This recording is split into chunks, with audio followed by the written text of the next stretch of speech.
following tale belongs to the realm of true horror stories, inspired by creepy stories circulating Reddit and other forums where many swear these events actually happened.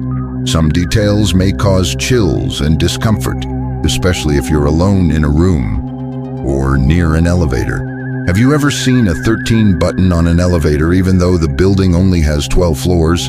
A corporate worker in downtown Chicago once pressed it out of curiosity. The doors opened to a hallway, dark, dusty, freezing cold. Desks lined the corridor, untouched, abandoned. And at the far end, a child stood back, turned motionless. It had no shadow, no breath, and it never blinked. The man was never seen again. That summer, 12-year-old Ethan was sent by his parents to stay with his grandmother in a quiet suburb just outside Portland, Oregon. Her old wooden house sat nestled beneath towering pine trees, surrounded by silence, no neighbors, no Wi-Fi, and most eerily of all, a locked attic door. That attic's just full of junk and dust. Nothing fun up there, she told Ethan when he asked. But curiosity is stronger than caution, especially when you're 12. One muggy afternoon while his grandma napped, Ethan climbed the creaking wooden ladder leading into the attic. The air was thick with mold, filled with floating motes of dust. Old trunks, broken lamps, and forgotten relics littered the dim space. In the corner, he spotted a rusty metal chest, heavy, cold, locked with age. With a few tugs, the lid gave way. Inside, old clothes, rusted toy cars, faded notebooks, and a photograph. A black and white photo, yellowed by time, edges frayed like it had once been torn in rage. What made Ethan's breath catch was the child in the photo. It looked exactly like him, the same curly brown hair, same blue plaid shirt, even the small scar on the left side of the lip. But there was something horribly wrong. The child's eyes were scribbled out thick black ink, hastily drawn, and its mouth twisted into a crooked smirk. Not playful, not human, almost like it knew something Ethan didn't. He ran downstairs, heart pounding, the photo trembling in his fingers. "Grandma, who is this?"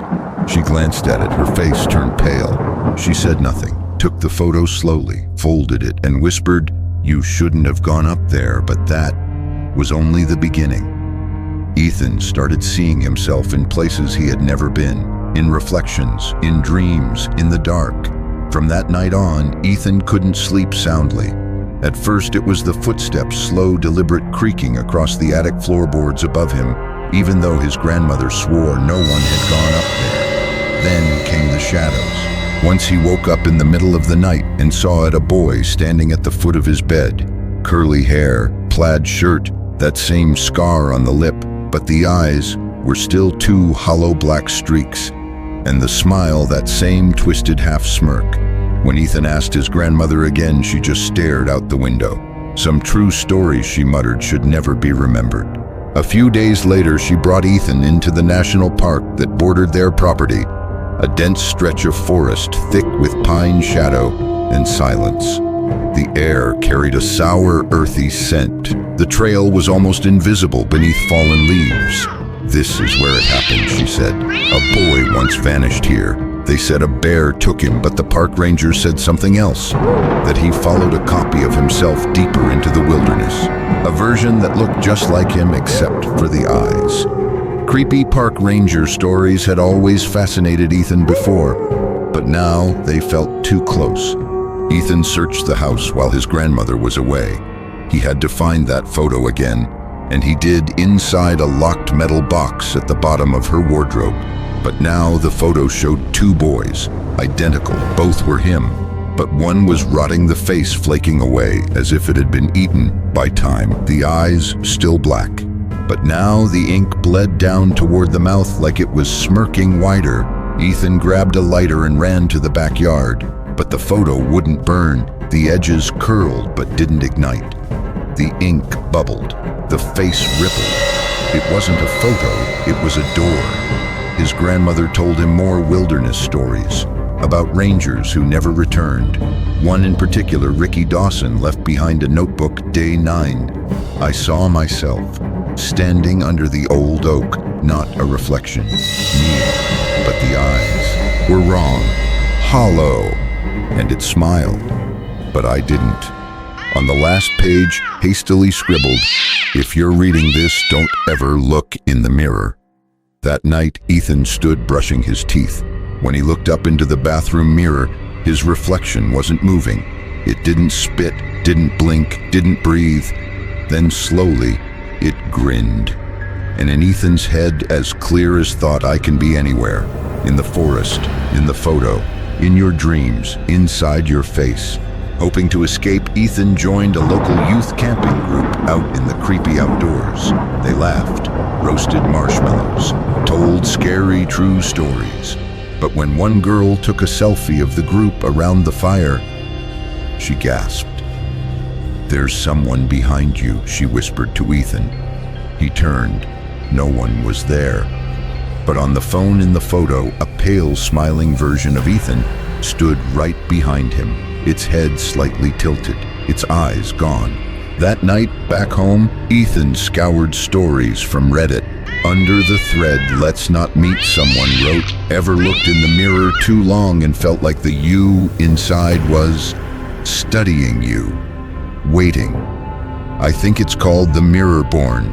It copies your image through photos, reflections, even shadows.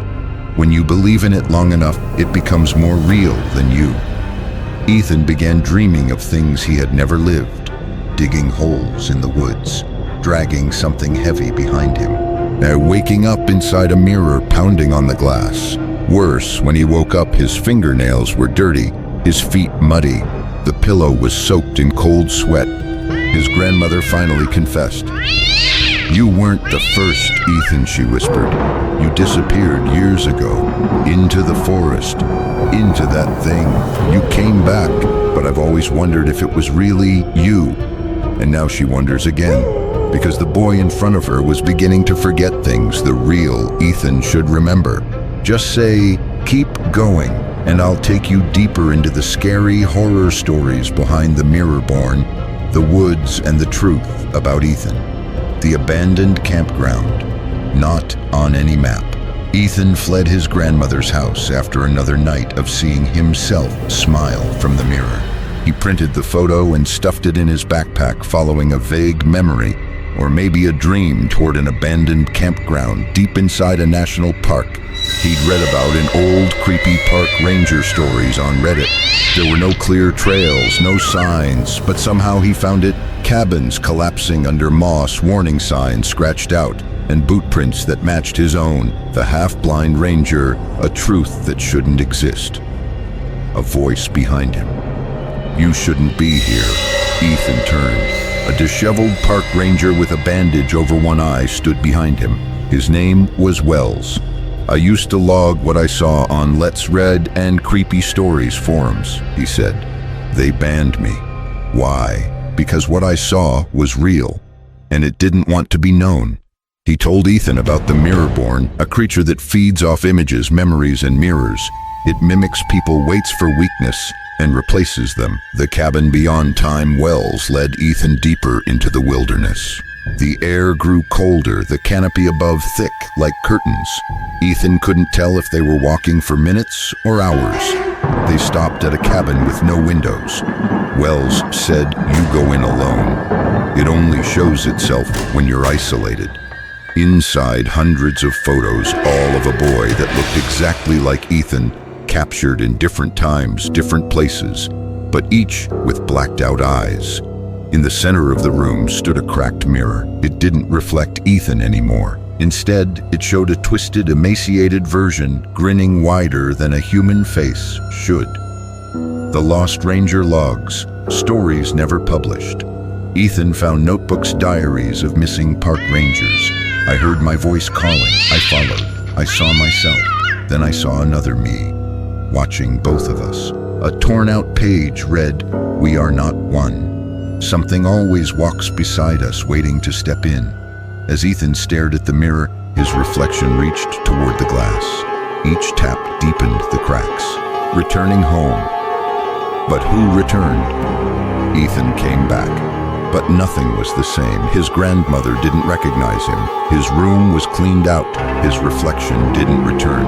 When he looked into his phone camera, someone else was standing behind him, on the wall above his bed in thick black ink. Not real, but close enough to replace. Nightmares that don't end, or are they real? Ethan couldn't tell dreams from reality anymore. Each morning something had changed. The shirt he wore was the wrong color. Photos he took were missing. His name was spelled incorrectly on school records. One night he dreamed of wandering through a national park under a crimson sky, with trees whispering his name. A loudspeaker echoed over the wilderness.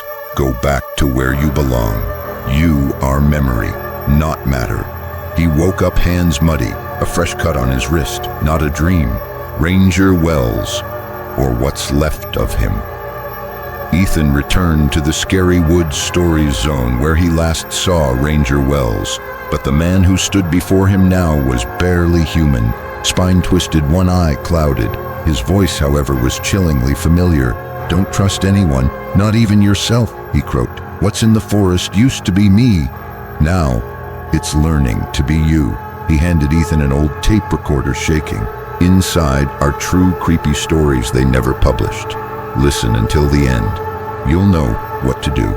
Forbidden tapes, voices that shouldn't exist. That night, Ethan played the recorder. The first tape, a grieving mother telling of her son, who came back after being missing for a month, unchanged, yet never sleeping. He only said, "I am not your mistake." The second, creepy outdoor stories from a camping group who heard their own laughter echoing from across a river while they were all sitting together. One turned to look, never came back. The final tape, Wells's voice warped, strained. If you hear your own voice from somewhere else, don't respond. If you do, it learns. And it comes. The final mirror, where memory gets locked away. Ethan returned to the forest cabin, now nearly consumed by vines. Scrawled across the walls, memory cannot die, it can only be replaced. Before him, the shattered mirror still reflecting.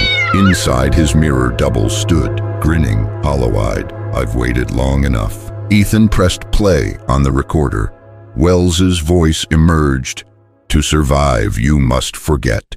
Your name, your memories, everything. The thing in the mirror began to scream. The mirror shook violently and shattered into silver dust.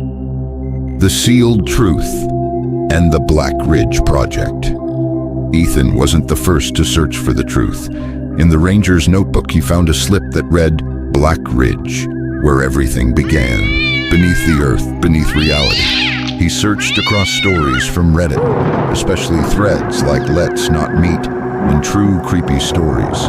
Users mentioned Black Ridge as a memory research facility rumored to be the source of mirror entities, photo-born doubles, and lost timelines.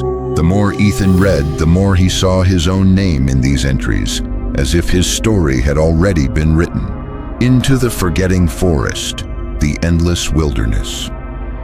Ethan followed a dusty map to the wilderness north of Oregon, a place infamous for creepy outdoors stories, missing hikers, park ranger stories of being replaced and shifting shapes in trees. Upon entering, all signals died. No cell, no compass, only wind and distant footsteps. Each step deeper, the trees grew taller, light thinner. He felt doubled, like a copy was following just behind. The Black Ridge bunker, below the forest, the unspeakable sleeps. He found an entrance beneath a mossy stone marked BR. Inside, metal doors, rusted computers, cracked glass. Signs of a forgotten laboratory. Mirrors lined the walls. Photos don't show truth. They show what we want, one inscription read. A dusty reel played audio from old scientists. We made something that escaped reflection. It wants to replace our memory with itself. The Mirror Room, where Ethan meets Ethan. At the deepest chamber was the Mirror Room, a space where every surface reflected every movement.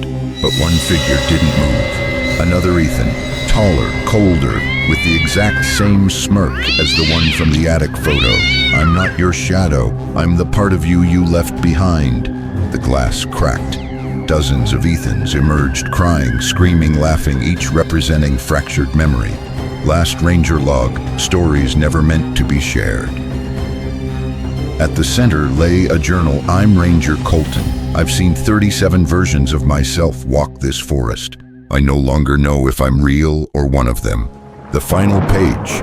If you find this, bury yourself before it does it for you. The lights cut, the room went black. And then, the voice. I've been waiting for you. The original room, where real and copy blur. The hallway revealed a door labeled "Only the original may enter." Inside, mirrors no longer reflected Ethan. On a metal table lay a thick file, subject Ethan Callahan, designation origin body, G0, status unstable. Below the photo of Ethan was a handwritten note, 12th copy, exceeded protocol. System unable to confirm authenticity. The forbidden audio files, memories meant to be erased. He played the encrypted tapes. A woman sobbing clearly. His mother, that's not my son, but I couldn't leave him outside to freeze. A park ranger from one of the creepy park ranger stories I filmed myself for proof, but the camera recorded no face. A voice narrating a famous "Let's Not Meet" story. When you start asking, who am I? The answer is already lost. Experiment 23, the forest that never ends. Ethan activated a simulation file labeled Mirror Walk. A hidden panel opened to a scary woods stories scenario, supposedly a test chamber, but the air was too cold, the ground too real. This was not a simulation. He walked for hours. The sun never moved. His steps echoed until he realized they weren't his. He shouted, "Hello." A whisper behind him answered, "No, but something else is." The clone graveyard, where copies were laid to rest. In a clearing, Ethan found a hidden cemetery, old stone markers, each red. Ethan 1-3, panic collapse. Ethan 2.7, escaped simulation. Ethan 4.5, developed emotions. And one open grave, Ethan 0.0, the last original. He stepped back. A figure emerged, himself, older, sharper features, eyes void of life. Now it's your turn. The control room, where memories are rewritten. The clone didn't attack Ethan. It smiled and pointed toward a crumbling bunker at the edge of the graveyard. Memory realignment hub. Inside, a mess of wires, broken screens, and a functioning neural replay station. Each file contained visual memories captured not by camera but by brain activity. Ethan watched a file marked Ethan. He saw himself running through the forest at night, smiling at a woman who wasn't his mom, lying in a glass coffin, eyes suddenly open. These weren't memories, they were assigned narratives. Broadcast signal, voices from beyond the mirror.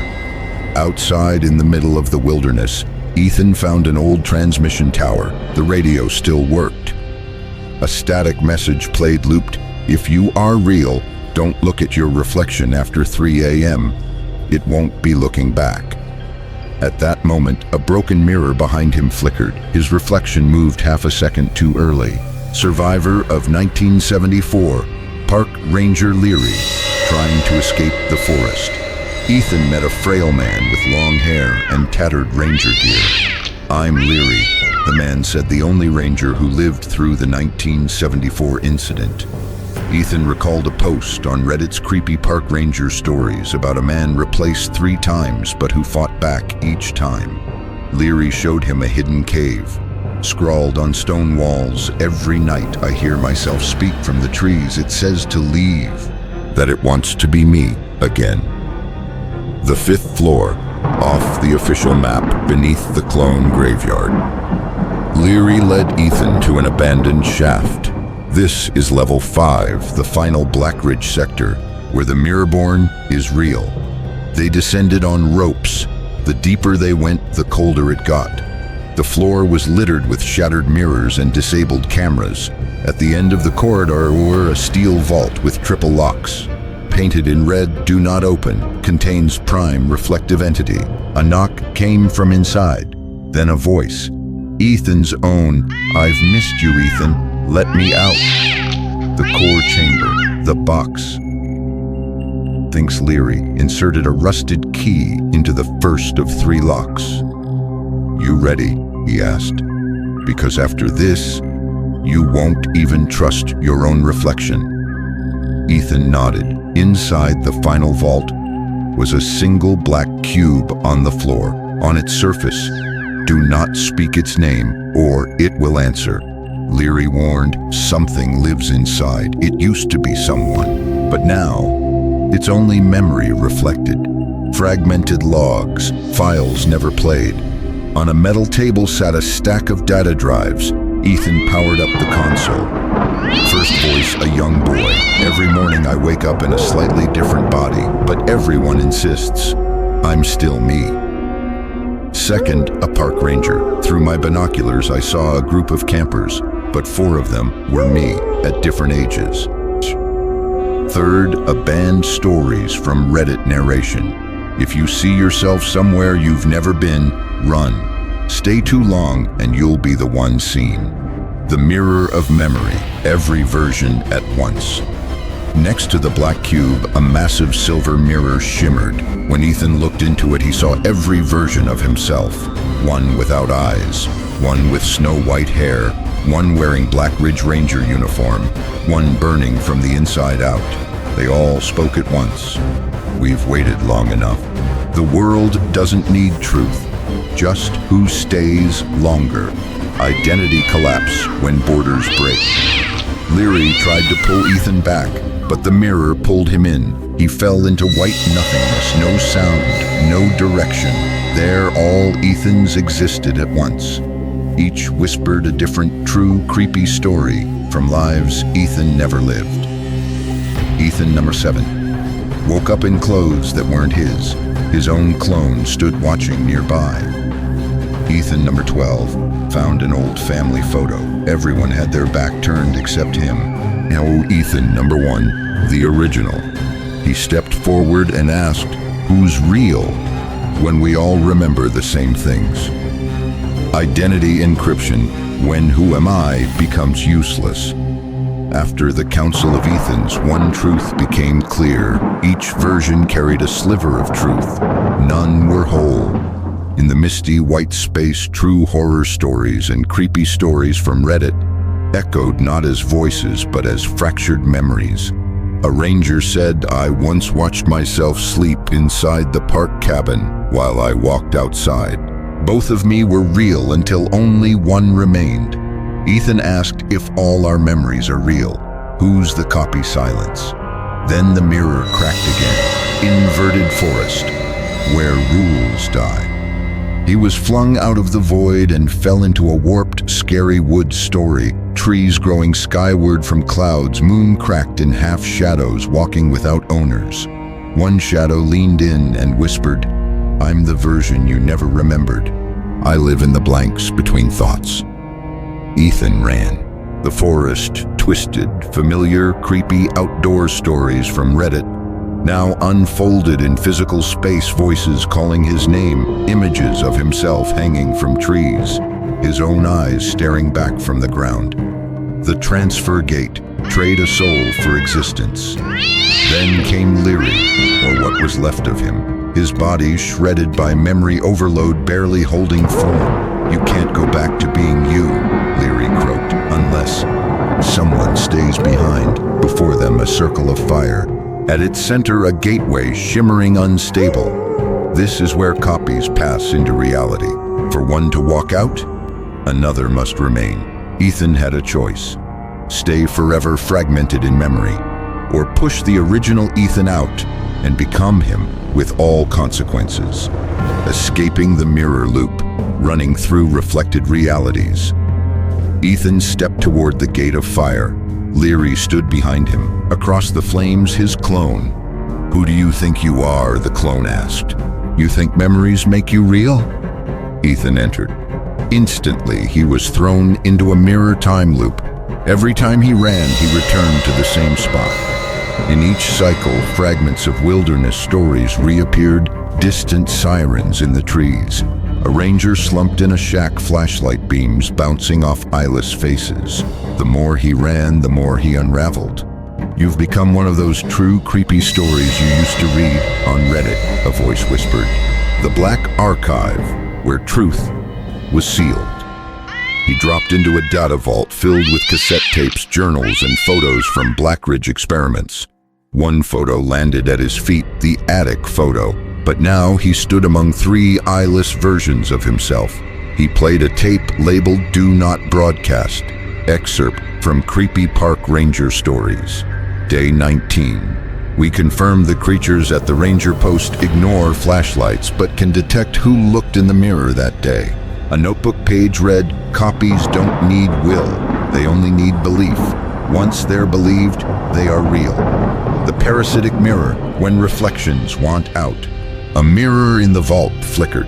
His reflection blinked first, then stepped out. "It's time. People have read this story too often. They believe me. They remember me. That's all I need." Ethan froze, couldn't move. Scary stories from Let's Not Meet and creepy outdoor stories echoed in his ears. The final dream before waking, or just another copy's dream. Ethan awoke in a cabin in the woods. A woman he didn't recognize smiled. "Good morning, sweetheart. Another nightmare." He blinked. The mirror in the room showed nothing. On the desk, cognitive restoration log. Subject Ethan number 6.4. Memory simulation at 94% completion. Outside, deep forest, no path, no signal, only wind, and his reflection smiling back through the window. 34. Waking up somewhere else, as someone else. Ethan no longer remembered what normal felt like. Every time he woke, the world had changed. Sometimes a cabin in the woods, sometimes a ranger station buried in national park stories, sometimes a white room with a mirror reflecting someone else. A crumpled ranger log beneath his pillow read, Day 47. I don't recognize myself anymore, but something always knows where I am. The silent radio, frequency of the replaced. He stumbled across an old radio. When turned on, it buzzed to life on a strange frequency. Welcome to Let's Not Meet FM. Tonight's story is about a man who smiled every time he looked in the mirror until one day his reflection walked out, and the man still stuck on the other side. Ethan froze. The radio's screen reflected a version of him that wasn't him. The ranger's warning. Last log of McAllen. In a decayed outpost, Ethan found dried blood and the field log of Ranger McAllen, a name from one of the more disturbing creepy park ranger stories on Reddit. One entry read, I was once the ranger here. Now I'm just a memory walking through someone else's mind. Don't trust anyone wearing the same uniform as you. In fact, don't even trust your own shadow. Ethan turned toward the window. His shadow was waving. The final hollow, where I becomes we fleeing the outpost. Ethan fell into a cave, a location marked only as unnamed sector on the Black Ridge map. Inside a vortex of true creepy stories, scary true stories. Wilderness echoes and creepy outdoors stories overlapped like memory fighting to take control. His clones emerged, aged younger, injured, expressionless, howling. You are nothing more than the collection of stories others have told about you. None of us are real, but you're the last one hearing this voice. Ethan screamed. Everything went black. Dream, ordeal, darkness cleared. Ethan opened his eyes in a dim hospital room. The light above flickered. No sound from the heart monitor. The mirror across the room showed nothing. Beside him stood a man in a ranger uniform, leery or something wearing his face. In his hands, the attic photo, but this time it showed Ethan lying in this very bed. You went too far, he said. I did too, once thought I could outwalk the mirror. He placed the photo on Ethan's chest. You're not the original, but it doesn't matter anymore, not when everyone believes the story you've told. Fusion. Ethan is no longer one person. The hospital vanished. Ethan stood in an endless wilderness, scary woods, stories carved into the trees, wilderness stories spun like nervous systems around him. Fragments of memories fell like leaves. His mother's voice, a broken radio, his own breathing echoing. The wind whispered, "I'm you when you were 10 and lost in the park. I'm you dreaming of a windowless room. I'm the memory you forgot, but Reddit remembered." He screamed. But every version of Ethan screamed with him. The world shattered into thousands of mirror shards, each a true creepy story, a creepy park ranger story, a piece of a scary horror story left untold. Final loop, one identity remains, then nothing. A chair, a camera, a file. A synthetic voice spoke, "Welcome to Let's Read. Today, you'll be narrating the attic photo, but from the perspective of the storyteller." Ethan opened the file. Inside, every stories from Reddit, every creepy story he ever read, each now attributed to Ethan Callahan. "This is how they survive," the voice said. "They don't need a body, just someone to retell them." Ethan looked into the lens, smiled, began speaking, and became the story.